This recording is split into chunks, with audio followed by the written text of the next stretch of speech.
The more I look at the inner city where I grew up and the cities here, I'm questioning, we're voting Democratic, but are we getting the very things we've been promised? And I have to say, absolutely not. African Americans and people of color have been used. So we're going to promise you A, B, C, and D, give you a little bit of it, but then when it comes to us getting everything that we've been promised and we know is due to us, it's always, well, give us a little bit more time.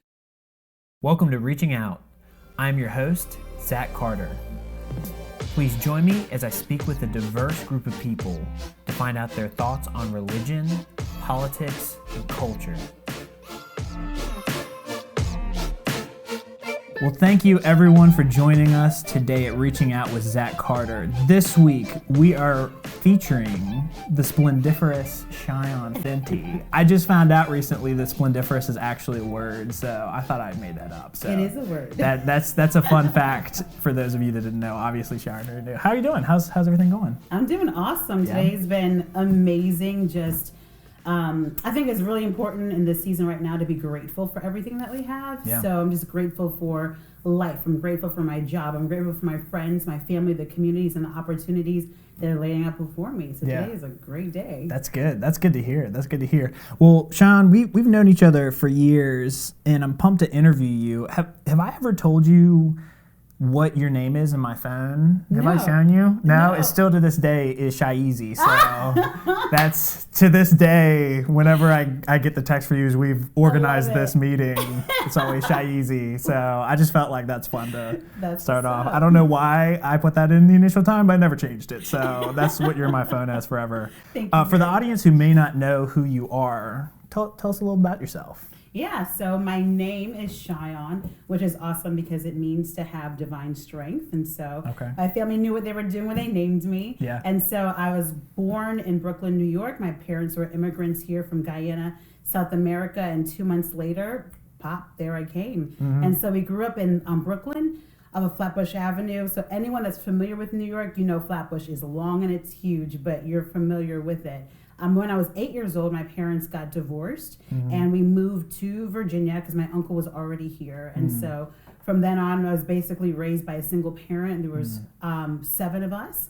So we were we all grew up very fast. We all grew up very early. So the older were in charge of the younger, and my mother ran us like on a system. We grew up with a lot of order, but we also grew up in a very loving home. So as a single parent immigrant to this country, my mother was a hard worker. Everything she did was she made things with her hands and she sold an entrepreneur, business person. That's just what she did. And she taught us how to do the same. So, and I feel like a lot of people that kind of grew up in the situation can relate to what I'm about to say. So while school was a priority for us, it wasn't the only thing for us because we had to work. We had to provide and also get our education on. And so I remember getting my worker's permit at 14 and I had to get permission and I was super excited to work at McDonald's, like, I got my own money. But then I was like, wait a minute, we still have bills to pay. We still have this. So I was like, from a very young age, I just grew up always taking care of my family and the community, and then also learning what my own passions were, which was business and design and taking care of kids and mentoring. So while it was a very quick and a fast upbringing, I have to say to me it was advantageous because I got to see the world from a very different perspective. Yeah, that's amazing. That's great. Well, you've gone into business, you've done a bunch of things. I know that you were an integral part of the church that we both, grew up in and know each other from. The reason I brought you in today, kind of what we wanted to talk about, is now you're getting into the world of politics. Yeah. Why the heck would you do that to yourself? Have you lost some sanity, ma'am? Oh my goodness, I love it. So I never ever thought that I would ever go into politics at all. So I didn't really look at it from perspective, I'm afraid of that, it's going to be bad. After going to the camp, Royal Family Kids Camp, which was focused on foster kids. So before that camp, we had 2.5 months of training, and that training was intense. It was all about how the kids' brains work when they're in trauma. And they're always in that fight or flight mode. And when you're in that mode, there's so many things that shut down and very little that can get in because your only mode is survival. So going from textbook to reality, to seeing these kids come off the bus, seeing some of them just had very dead eyes, and then seeing their progress over the entire week, I realized something has to be done. And while this camp is amazing and it gives these kids just like a glimpse of love for that week, something they may not be used to, I'm just like, what is wrong with this system? How do these kids get here? And then how can we stop this? So I'm a person, whenever I see an issue, I have compassion, like, oh, that's really sad, I want to do something, but then I flip into business mode. How can we fix this, and how can we fix it now?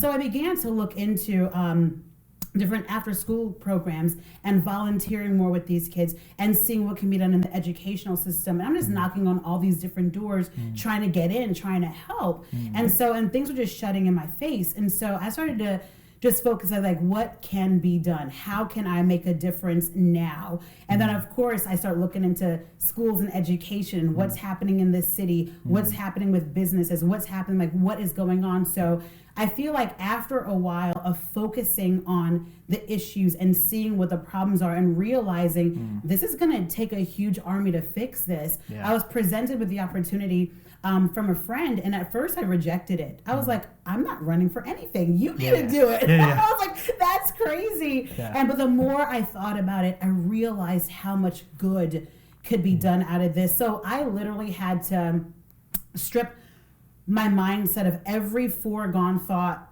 everything that I thought I would ever do in my life. I had to shift it aside and said, you know what? These kids, this community, our businesses, our education is my only focus right now. This is what I'm called to do. This is what where I'm designed to make a difference. So the more that I look at the issues, I see a lot of solutions, and I see a way for things to change.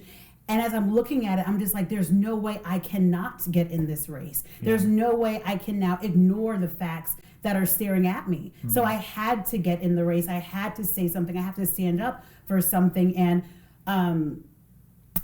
just the process has been interesting. The responses and the comments that I'm getting from people are not surprising to me at all. But it's a fight worth engaging in. So for me, I'm just driven by truth. I'm driven by passion. I'm driven by results. So nothing else motivated me besides, I'm like, I have to do this. That's it. And I do feel like I'm a little crazy for doing it. But it has to be done. Let's dive even deeper into the craziness, shall we, Shion? Yeah. So word on the street is that you're running as a Republican. Now, I don't know if you know this, but it's actually illegal for black women to run as Republicans. I don't know if you've heard. No, that's not true. But it's something that you don't hear very often. It tends to be not where that group of people gravitates towards. So why did you choose the Republican Party? Yeah. So I'm a values voter, and so whenever I look at people that I've voted for in the past, I don't look at Democrat or Republican. I'm looking at who is the person that's here now, and then I kind of break it up in two ways. Like, are they going to be good for me, or are they going to be good for the country? And that's a really hard debate sometimes. Being in business, a lot of times I would try to just vote for what I think is going to be good for me, but then I'm like, you know what? No, I think this person's going to be good for the entire country. So as being a Republican running on this ticket, I began to just really assess my heart, because it would be a whole lot easier for me to run either as an independent or a Democrat. But as I'm looking at each of these parties, I have to figure out what is more in line with what I believe, what is more in line with what I think will be better for the country as a whole. And so as I really look through history, and I'm not going to go into all of it because it's really long, we saw that things changed for African Americans in the 60s. Black people were not always Democrats. We were Republicans first. But then when racism got in during the 60s, and they basically saw, okay, this party is not for us, that's when they switched to being Democrats and going after what they were promised. So the more I study this history, the more I look at the inner city where I grew up and the cities here, I'm questioning, we're voting Democratic, but are we getting the very things we've been promised? And I have to say, absolutely not. Yeah. So for that small reason and others, there's no way that I can run as a Democrat because I feel like African Americans and people of color have been used. Yeah. So we're going to promise you A, B, C, and D, give you a little bit of it, but then when it comes to us getting everything that we've been promised and we know is due to us, it's always, well, give us a little bit more time. We have to do this. We have to do that. And absolutely not. I feel like politicians have used, African Americans have used their plight to put themselves in power. And I'm not going to say they don't have any intentions on following through on the promises, but there's more than just saying things. It's time to put actions behind it. So running as a Republican, I really feel that it's a better platform for people to have the entire life that they want. So there's a lot, that's such a loaded statement for me, and I would love to go on and on about that, but that's just where I'm going to stop for right now. Yeah, and that's where, because when I joined the church I joined that was predominantly black, I began studying race relations myself and going into it. And my problem kind of came back to what you were saying as well. You look at cities like Chicago, Philadelphia, that the Democrats have been in power for 100 years, and it's like, we promise you this, we promise you this, we promise you this, and you know, Chicago's a mess, you know? And even in Richmond, you know, I hear a lot of black people saying that, you know, our school systems are crap, And I'm like, but they've been Democrat for 30 years or 40 years, and there have been black Democrats running Richmond. So I truly want, kind of like you're saying, I want what's best for the poor. What is the route to get there? So we say, okay, so you run, let's say you win. What are your goals? First day in office, first year in office. What are you aiming to do, and how are you going to get there? Absolutely. So something is said quite often, but I see very little action behind it. A lot of people say federal government is supposed to work with local government to enact and make things happen. Or they're just like, no, they're supposed to be separate. I lean to the first. Federal government is supposed to work with the states in order to make these things happen. And also, we keep forgetting a really important piece to seeing things change is the people. The people. We have to empower everyone in the community to take ownership of the community and say, this is my place. I am going to make these differences here. Because I feel like the government keeps saying, depend on me and I'm going to take care of you. That is disrespectful. Because I feel like you're telling me I have no power, I have no creativity, I have no authority to make changes here, so I'm going to give all of my power to you. Absolutely not. As a congresswoman, my job is to say, what can the government do to help the local government and to empower the people, and then to also be here to inspire people, to equip them, to empower them. Okay, what do you need to start a business? What do you need to get a better education? All right, let's do that. The government has to work with the people, and that is my foremost thought, and that is what I want to do. How can we govern if we don't listen to the people every day? How can we govern if we're not helping them properly achieve their goals and their dreams right now? That's good. That's good. So what other values have you leaned on to be a Republican? So, you know, you do care about the poor, but you want to get government out of the way instead of using government as a crutch. So that is a strong tenet of Republicanism, conservatism. So where are you falling on the hot topics as far as abortion, gay marriage, you know, military? Where do you fall on these other hot topics? Yeah, so let's start with abortion. So I'm sorry. Obviously, I am not for abortion, but I want to break this down. The tenets of the whole abortion movement began with a racist. Who her entire purpose was to wipe out black people at that time. How in the world can I stand for that? How in the world can I support something that was designed to murder me, that was designed to murder half of the people of color in the nation? I will never be for that, ever. But now here's my other issue. They say that it's women's choice, it's women's rights. I call that good marketing. That is straight up a marketing ploy to tell women it is your right to do what you want with your body, so murder your child. That is good marketing, and that is the only purpose is to destroy Black people, people of color, and to enact what it is that they want done. It has always been a woman's choice to take care of her body. If you're under attack or something happens, do what it takes to protect your body and to protect yourself. But murdering a baby should not be contraception. Yeah. It just simply should not be. There's other avenues that you can do. Give that child up for adoption. There's so many people that want children, and your child is precious. And I want every woman of color, every Black person to know that when you have a child, that person could be the next president. That person could find a cure for any disease that's out there. That person can be the answer to all the issues that are in our community. Do not kill your children. Yes, take care of your body. Yes, get all the medical attention that you need. Yes, find out your choices, but don't kill your seed. That is your body. That is your blood. If you wouldn't turn a gun on yourself, don't do that for that child that's inside of you. And of course, there are a lot of very specific situations where people have been attacked or they've been raped and all that and different things like that. Take care of your body appropriately. And to me, I just see it as like a second trauma. After a woman has been attacked, her entire mindset is ruined. She's discombobulated. She's distraught. But then to be like, oh, go get an abortion, that's just like you're compounding so many issues on there. And I think that is very unfair to that woman that's in a situation that is very high octane, very intensive. Is like give someone a chance to make a good decision, and then let her make the choice of what it is that she wants to do. And your other question, what other hot topics you were saying? Well, let's go to how about the tax cut? So that's a big topic right now. So how do you feel about the big tax cut that Republicans have just enacted? Oh, I am super excited about that. So as we look at these tax cuts, and again, it's just been marketed over and over again. It's going to be bad for the poor. It's only good for the rich. Let's look at the truth right now, and let's look at the news and what's happening. There are so many companies right now that are increasing their minimum wage to $15. Yeah.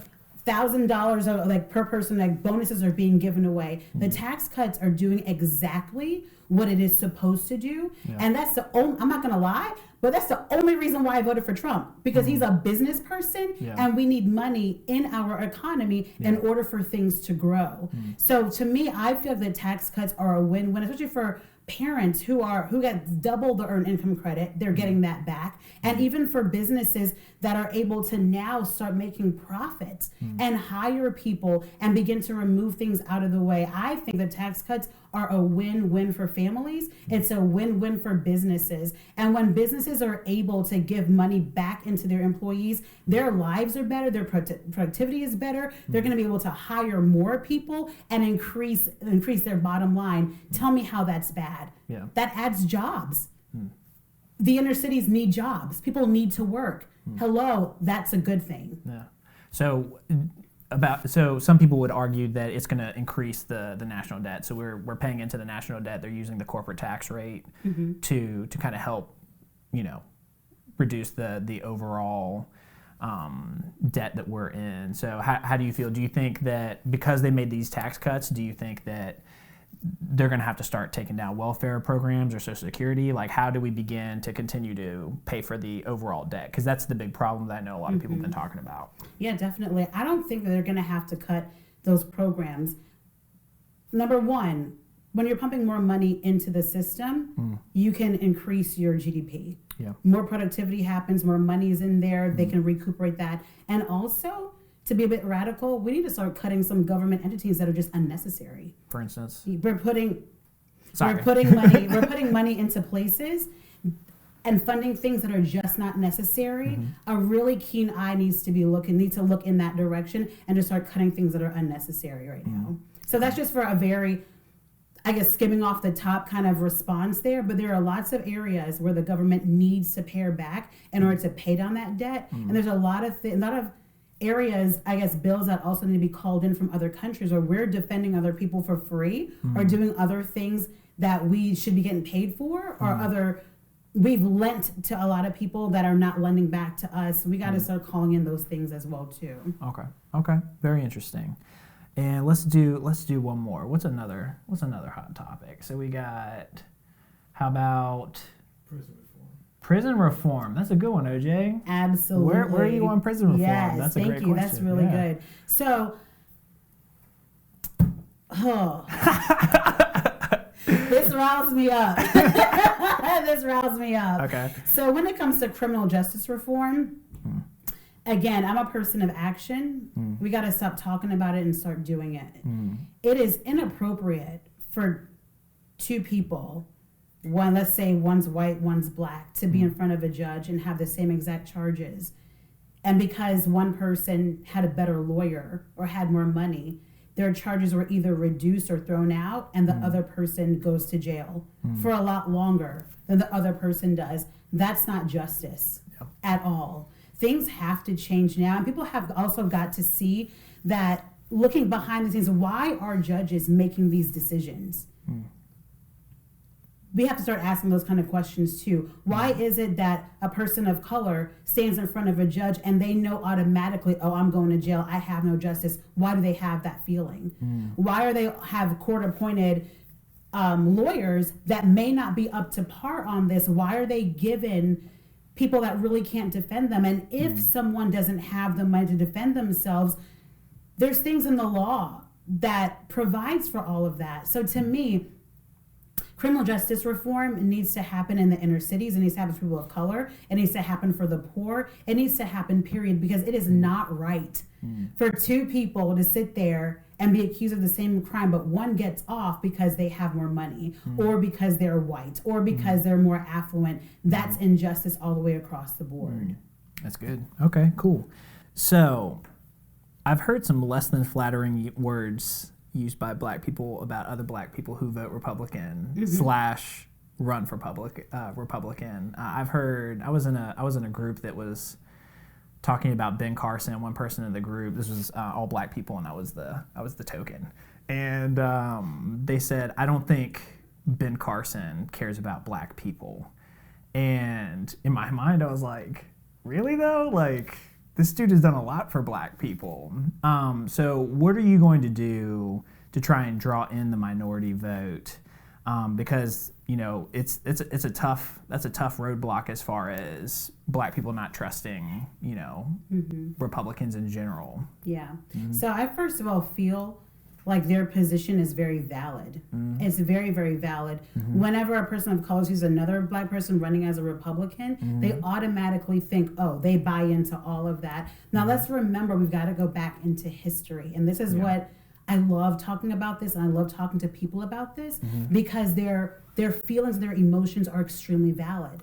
And again, they've been promised one thing and they've not received it, and all they see is the white man or people in power continuing to push them down and not lift them up. So I have no problems with people saying that about me, because it comes from a very real place, and they're absolutely right to automatically assume that. And it only comes out in conversation, because I just had this discussion for the last 3 days with 3 different people, and I feel like their perspective is, it's valid, And so, and I'll tell you what, one of our conversations where the lady was asking, so what do you feel about this, the criminal justice, abortion, all these very things? She assumed because I was running as a Republican that I came from wealth. She assumed because I was running as a Republican that I have a very cushy life, and those things never have affected me or touched my life.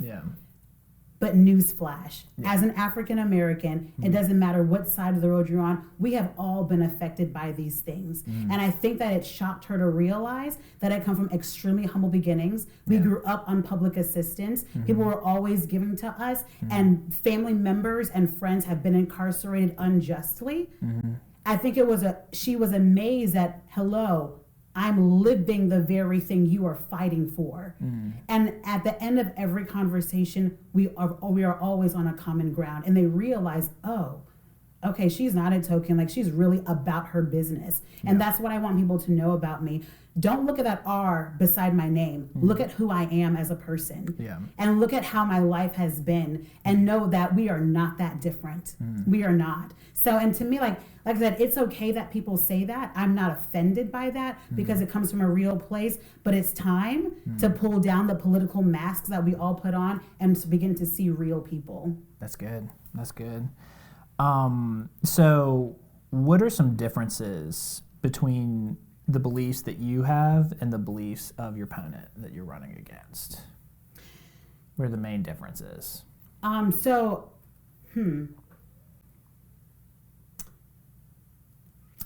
not going to say the main, I'm going to say that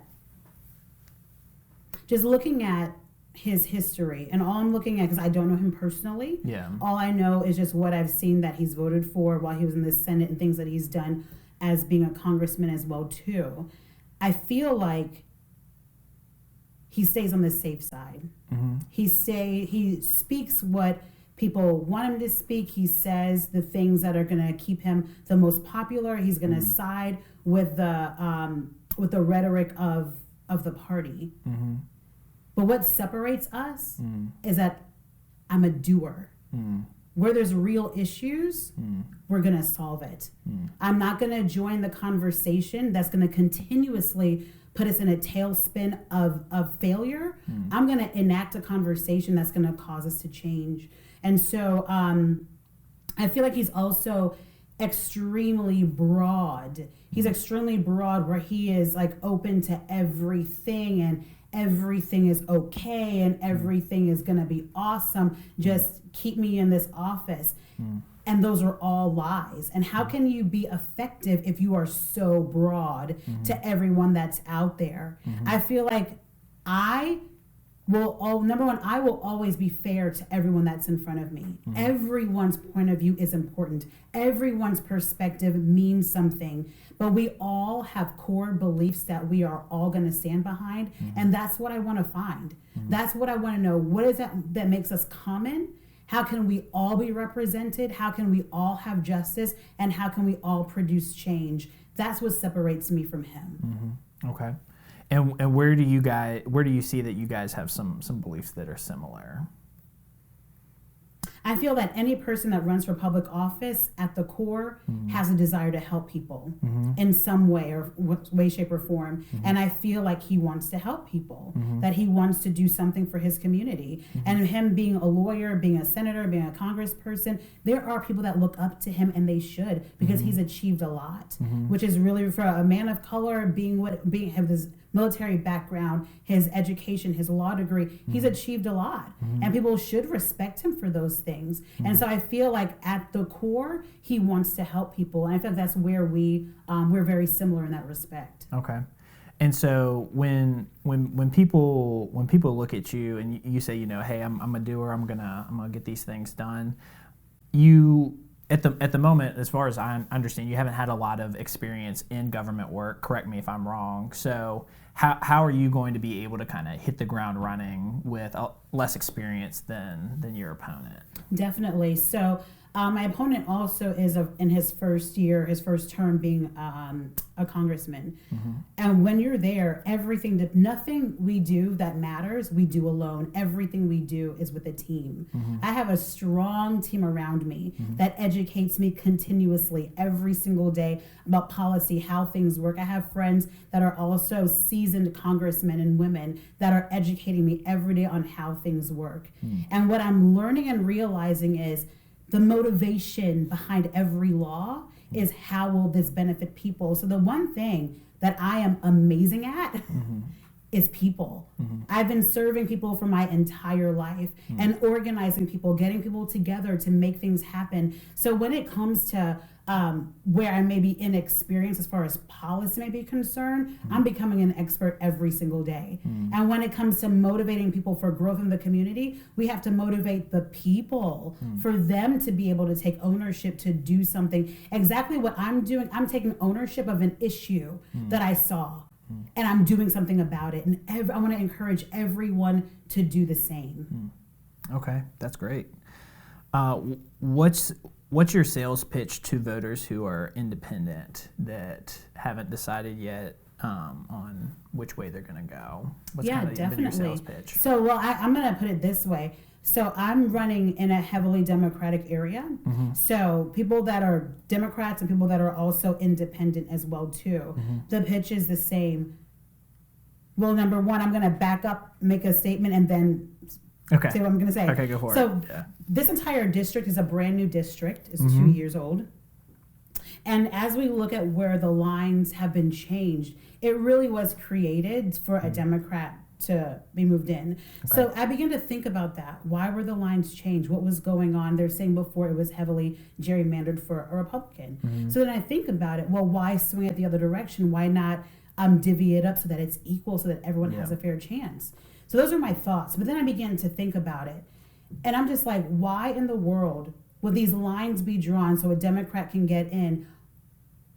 Did these people really have a fair shot?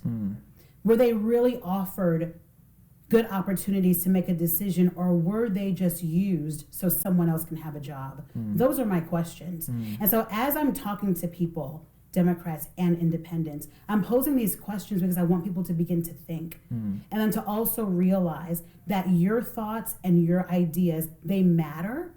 And you'd be very surprised about how we really all agree on the very same things. But now how do we go about doing it? So for me, it's like, I'm not going to give you a sales pitch. I'm going to ask you to think with me. I'm going to ask you to come up with ideas with me. And let's figure out together how we're going to make our district better and no longer be used for our vote. That's good. Okay. So, you know, like you said, it's the district that you're running is primarily Democrat, and also during the last year, Virginia has turned almost straight blue as far as politically. How do you plan on negotiating and getting your agenda across in the Virginia House now that it's primarily Democratic? Yeah, definitely. So, and again, a congressperson's powers are very limited within the states. To me, it's not my job to tell the states what to do. It will be my job to support decisions that are going to enable schools to have better education, that are going to enable small businesses to grow, that's going to help equality to be rendered for everyone. So that's how I plan on working with all the state leaders. It's my job to support them, to work with them, because even though I'll be working in D.C., I still live here. Yeah. So those are my leaders as well too. So to me, it's not I'm going to tell you what to do or how whatever. Is I'm going to work with you. We're going to work together on the things that matter to us all. Okay. So we've talked about the state itself. I'm curious more at a macro level of the country and how it's being run. What are your thoughts on Trump as running as a Republican? Because you said you just strictly voted for him based on his business experience. So I'm curious on your thoughts on Trump, because a lot of people are gonna be curious. It's like, as a Republican, what do you think? Yeah, definitely. So, he's a character. Oh my goodness. Yeah. So as we look at his entire history, Trump, we've known who he was from the very beginning. Okay. So we can't act like we were surprised. We've seen him on all these different television shows, Miss America, all this stuff. And Trump is just Trump. But we had to also go look at this too. Trump, this is not the first time he's ran for president. He ran as a Democrat, then an independent, and now as a Republican. So is Trump really a Republican? He just ran on the ticket, first of all. So let's make that clear. And what I think about how he's doing, there are lots of, let's just get this out of the way. There are lots of things that I do not appreciate about how he communicates and the impression that he gives to people, because it's just not always nice. Yeah. It's just nice. And I feel like people are focusing on how he is versus what's actually happening behind the scenes. And I feel like how he is distracting people from seeing the truth, first of all. So as we look at things like the tax bill, that's a really great thing. How he's made efforts overseas, how our country is being seen again as a superpower. That's a big deal. That's a really big deal. Our reputation to the international community is a big deal. Not only can we back it up, but people have to also understand we are here And that's a huge deal. And also seeing the things that he's done behind the scenes to make lives better for, like, a lot of people don't see that he donates his own money to people. Like, no one ever sees that. They never see his philanthropy. They never see the things that he does for others. And so, but like I said, as a businesswoman and as someone who wants to in the future continue to grow a business, my confidence in Trump had nothing to do with anything else except for the fact that he's a business person. And whenever that name is spoken, it comes with clout in the business world. Now, all the details of all of that, they're dicey. It could be whatever, but as we can see, the stock market has responded to him being in office. The stock market has responded. Jobs are rising. Money is now flowing in the economy. Now we can actually accomplish some things that we've been wanting to for a very long time. Okay. What are your thoughts on, he's made a few promises that he hasn't quite been able to fulfill yet, building the wall, repealing Obamacare. I know in the tax bill there's a little segment in there that's made to kind of defund Obamacare. What are your thoughts on that? Do you think we should have national health care run by the government, or would you want to keep it in? Well, as much power that we can give back to the United States, all of our citizens, I'm all for giving that back to the people. Let them have their choice. But what I do like that I'm seeing is that, yes, people that need care are still able to have their insurance, which I think is amazing. But I also do like the option that we can also purchase our own, purchase whatever it is that we need, because sometimes the care that's afforded to us isn't enough. And there are other, like a lot of elderly or really sick people that need a little more than what's been given. So I love that we're able now to have choice. Instead of being, say, you have to sign up for this now. I don't like that. Yeah. I don't like that. I think everyone needs to be able to have a choice. And then back to your earlier statement about him not following through on promises that he's made. There's no president that's ever been able to do everything they've promised. First of all, let's just say that he's not alone on that. And then also too, building the wall and different things that he's been saying. You have to have public support for that. You really do. So he can say that, but if no one is going to support that, that's going to be hard to pass that. So I feel that the things that he's not been able to do, everyone isn't able to do things that they say, but I want him to focus on what the country needs. That's what I'm more focused on. Is he really focusing on what the country needs? Is he looking at every demographic, every people group? Are people being properly represented? Those are the things that I'm passionate about. And that's where I'll stop. Okay, sure. Last question on Trump and looking at kind of where the country's been heading on the macro level. How do you feel about the move of the embassy to Jerusalem? What have you thought about that? Yeah, that's such a hot topic. I personally feel that it's a really good thing. And again, here's my perspective. Israel is such a small country, such a small landmass. And the fight between Palestine and Israel is not one that Americans can inherently understand because their government is not like ours. Their laws, their beliefs, everything is based out of their religion. It's based out of what they believe, like this is our country, that's theirs. So all we can do, I feel, as Americans is to be able to, we need to step back and understand where they're coming from. But then also what we can do, because Palestine and the Middle East, all these are people, they're massive. There's a whole bunch of people coming against this really small little country. So I feel like by Trump putting the embassy there, he made a statement that yes, Israel is small. Yes, there's contention here, but we have to stand up for the underdog. Israel has been attacked. They've been oppressed. The people have been oppressed for so long. Someone has to stand up for them. And from that perspective, I like that he put the embassy there too. But then also, everyone knows Israel has got a killer military.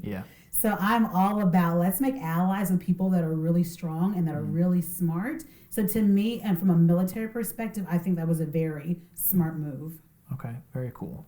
Well, I will ask one more question, but I wanted to see if OJ had any questions. The government overspending on the military. Because if we look at the budget we have, I think it's like 1.1 trillion, I think. That I don't know. And we spend, I believe, over 600 billion on military. And we have over like 100 U.S. bases in foreign countries. But yet when it comes to sciences and education, it's like a fifth of the budget. So what is your take on that? Yeah, and I absolutely agree. We are overspending on our military. While our military is extremely important, there are areas, like I said, that need to be cut. Different things that just make absolutely no sense. But overall, we also have to realize that wars are fought differently now. We're not man to man standing in front of people pointing guns or have cannons going on here. We can launch missiles from a desk, as Trump did in his first 100 days of being president. We can use drones. We can use so many different things remotely and reuse our military men in different areas.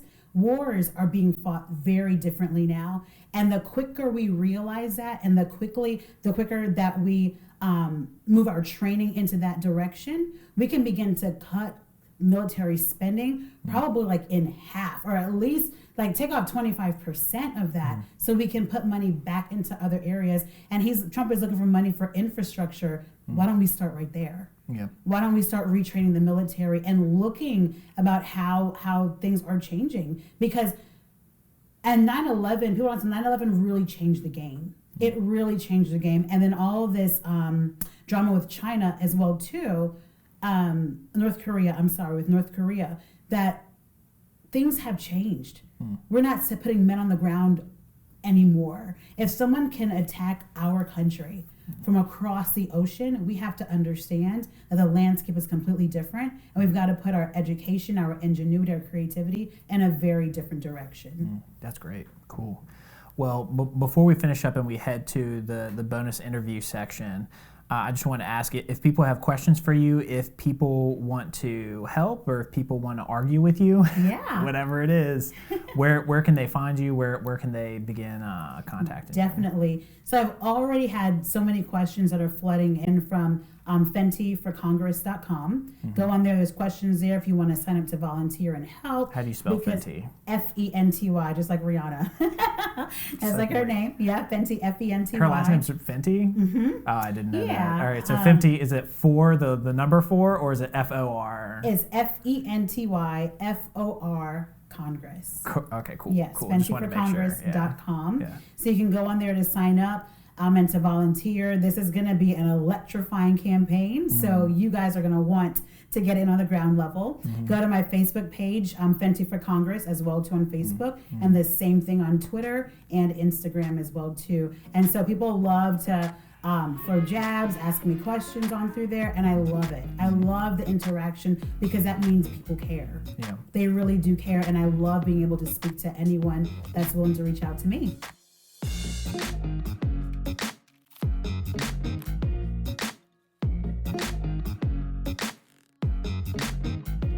Cool, perfect. All right, well, we've done the stressful political part. Let's do the bonus interview section, the fun part. Okay. So, question number 1. You discover your wonderful 1-year-old child was mistakenly given to you because of mix-up at the hospital, and it's not yours. Okay. Do you exchange the child to correct the mistake, or do you keep the child? You said 1 year old. 1 year. You've had the child for a year. Yeah, I'm gonna switch it back so I can have my baby. You didn't even think about it. I'm not gonna think about that. No way. I want my baby, and that mother wants their child back too. Fair enough. Are you kidding me right now? Okay. I thought it was gonna be more. I thought it was gonna be harder than that. You didn't even have to think about it. All right. If you could be any age for a week, what age would it be and why? Wow, that is awesome. So I would love to be 25 again for 1 week. So Okay. Number 1, you can rent a car at 25 Okay, yeah. and then really do some damage. And no one can ask any questions. You can get on a plane by yourself without being ID'd and all that kind of stuff. So that would be amazing. Oh, yeah. 25 again. Yeah, Okay. you can go skydiving without parental supervision, all that stuff. Okay, very cool. All right. What is the longest you have gone without sleep? Whoa, probably 4 days. Straight? Straight. What? And What happened? Yeah. So when I was a freshman in college, so we just getting acclimated to like, oh my God, so much learning. Gotta do. And so I went to school during the day, volunteered in the afternoon, and I was a night auditor at a Hampton Inn. So I worked from midnight all the way until 11 to 7 in the morning, and then got something to eat, and then went back to school again. Did that for 4 days straight. And I was like, you know what? My brain cells are dying. I didn't even know that was possible. Yeah. Caffeine, dog. Caffeine. Oh my gosh. And this is the work ethic that your voters will have in seeing you. Or they not tired. or they just think you're crazy. So, who is your hero and why? My hero. This may be cheesy, but it's my mom. Yeah. It's my mom. That woman Is it the accent? It's the great accent, isn't it? That's what it is. Cheyenne, come here, Cheyenne.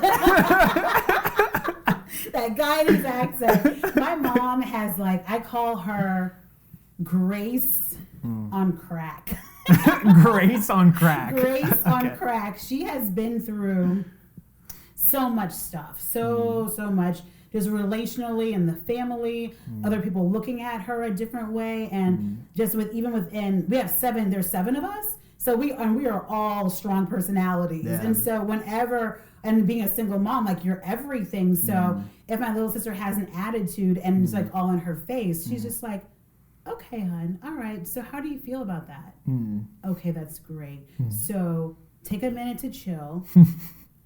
And you feel how you feel, but then in about 10 minutes, and this is a Guyanese thing, so I'm going to cut your tail, which means you're going to get a spanking because you were disrespectful. And so I've just seen my mom handle some situations that I would have just lunged at people at, and she is just like Grace on crack. She's always has a kind word. She's going to support you. She's going to be there for you. But also when she's hurt and when she's broken, she's not afraid to show that side either. And I think that's rock star. Man, and she can pray like no other. She She's like, thank you, Father. And she goes all out. It's intense. It's something to definitely experience.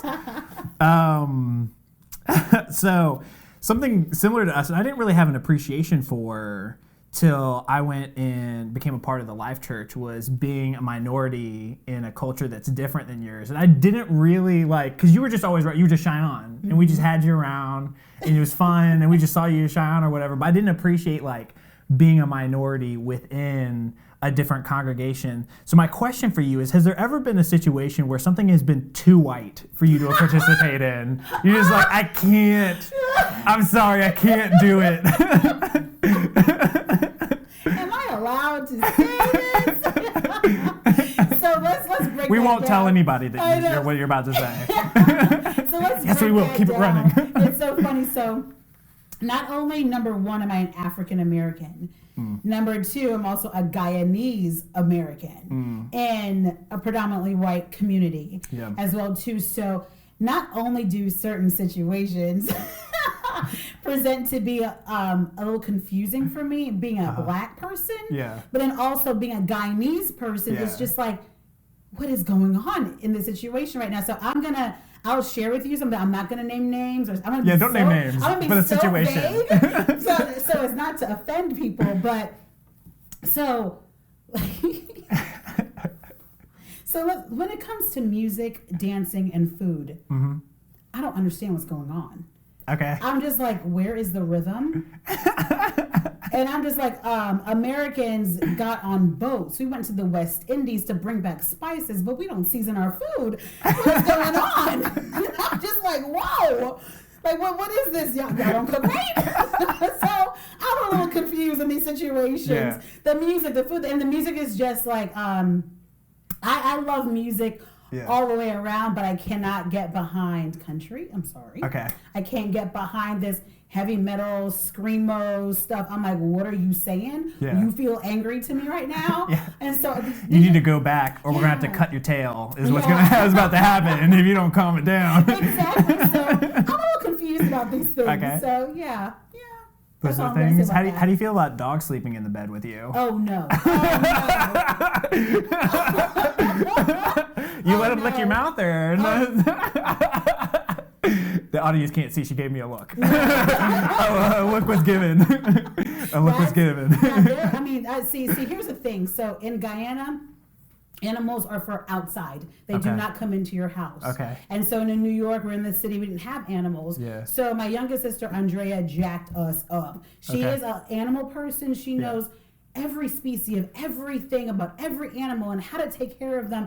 And so when she wanted to be a veterinarian, but now she does music. She's writing music, recording all this stuff now. Yeah, and she's so a beast. yeah, she's awesome. And so when she was like 7 or 8 years old, she started her own little business selling all these little candy bars to raise money to buy a dog. And we're just like, do your thing, girl. Ain't nobody gonna help you with that. Because like we're just not, we weren't animal people then. Yeah. And so now the dog has been in our house. Yeah. I'm like, you're inside. What the heck is a dog doing inside? What is this? So we had to get used to that. Yeah. And then now that she's grown up and she's away at college, Yeah. he is now, his name is Prince. He's a terrier. Okay. And he is now my mother's dog. Okay. All I do is walk him, make sure he has food, and take him to get groomed occasionally. Yeah. Because it's whatever. Yeah. And so the dog sleeps in my mother's bed. Yeah.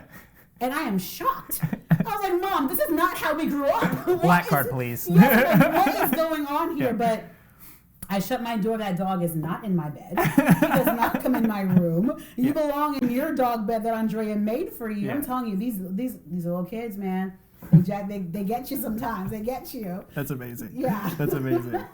Do you have any phobias? Ooh. I am not a fan of roller coasters. No. No, really? I hate that sensation, that feeling in your stomach. Oh, that's the best part. That, like, no, sir. I don't like that. When you get that like jump where it feels like something's jumping inside you. I love it. I hate love it. that feeling. I hate that feeling. And so I'm a weird person. So I have to do something so I can trust it. So like the very first roller coaster I went on was the Shockwave at King's Dominion. Okay. And that's a whole stand-up one, and you're going around there. I'm like, okay, it looked kind of slow. It was really deceptive.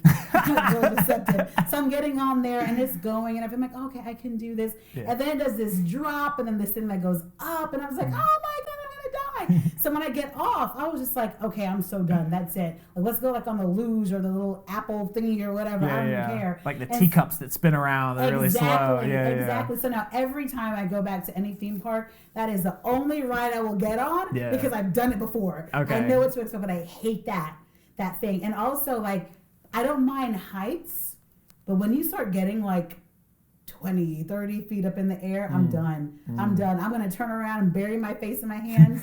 I'm done. No way. So Good to know. So you have a roller coaster phobia. So cool. So number 7, last bonus interview question. We'll call it a day. What is your favorite thing to spend money on? Here it comes. She already knows. You don't even have to think about it. My goodness, dude. It's 2 things. I love spending money on shoes because I just love shoes. They're awesome. And I like spending money on events for people. So I like taking my friends out to dinner. I like buying stuff for other people, and like not like big massive things, but things that I know is important to someone or that they would like. I love spending money on stuff for other people. Amazing. Okay, very cool. Well, this has been a lot of fun. Yeah. Thanks for joining us. Thanks for reaching out today. Love and we've had a blast having you here, and I hope everyone was able to get something from this conversation. And be sure to bug Shion, whether you agree, disagree, or indifferent. So thanks for joining us, and have a great day. Hey everyone, welcome back to Reaching Out with Zack Carter. We have now officially kicked off season 2, and I'm pumped for what we have in store for you. This season, we're going to feature politicians, Muslim thinkers, radio personalities, newspaper editors, and even a white dude who lives in the hood and teaches inner city students.